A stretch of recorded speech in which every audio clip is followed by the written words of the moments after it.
ஒரு 100 கிலோமீட்டர் அப்படிங்கிறது ஒரு 2 மணி நேரம்னு வச்சா கூட ஏறத்தாழ 25 மணி நேரம் பயணப்பட வேண்டிய தூரம். அது ஒரு 20 மணி நேரமாவது பயணப்பட வேண்டிய தூரம், 1250 கிலோமீட்டர்.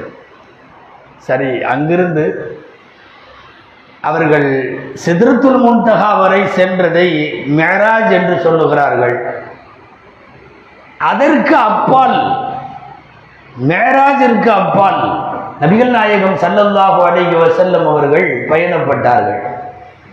அது காப கௌசைனி அவ் அதுனா என்று குர்ஆனிலே வருகிறது.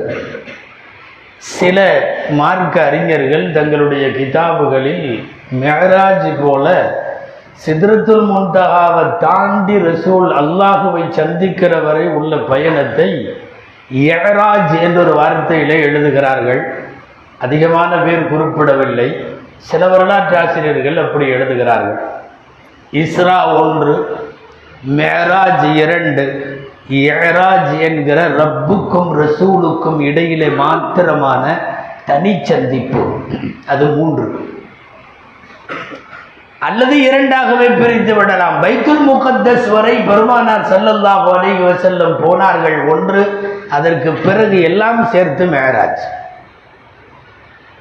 அரபு கண்ட்ரியில் பூரா எங்கேயுமே மிஅராஜுடைய இரவுன்ற வார்த்தையே இல்லை. அவர்கள் இந்த இரவுக்கு இஸ்ராவுடைய இரவு என்று பெயர் சொல்லுவார்கள். அதாவது மக்காவில் இருந்து பைத்துல் முகத்தஸ் வரையும் போனதை நாம் இஸ்ரா என்கிறோம். அரபுகளிடம் இன்றைக்கு வரையும் அவர்களின் புழக்கத்திலும் சரி, அவர்கள் எழுதுகிற கிதாபுகளிலும் சரி, லைலத்துல் இஸ்ரா என்று எழுதுவார்கள், லைலத்துல் மிஅராஜ் என்று எழுத மாட்டார்கள். இஸ்ராவுடைய இரவு. அரபு நாடுகள் அல்லாமல் அந்த பக்கம் உள்ள கண்ட்ரிகளை விட்டுட்டு, மிடில் ஈஸ்ட்டை விட்டுட்டு இந்த பக்கம் பூரா டோட்டல் ஏசியன் கண்ட்ரிஸ் எல்லாம், ஏன் உலகத்தினுடைய 80% நாடுகளில் இந்த இரவுக்கு ரஜபு பிற 27க்கு பேர் மிஅராஜுடைய இரவு.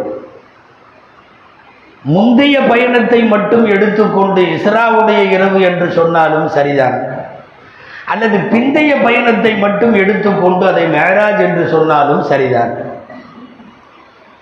முந்தைய பயணம் முழுக்க முழுக்க குர்ஆனிலே ஊர்ஜிதமாகிறது. இன்றைக்கு முதல் ரக்காயத்தில் ஓதிய வசனங்கள் மக்காவில இருந்து பைத்துல் முகத்தஸ் வரையான இஸ்ரா பிரயாணத்தை பற்றியது. 2வது ரக்காயத்தில் ஓதப்பட்ட சூரா வன்னஜும் அது பைத்துல் முகத்தஸில் இருந்து மேலே வரை உண்டான மிஅராஜை பற்றிய வசனங்கள். இஸ்ரா என்பது ஒரு பயணம், மிஅராஜ்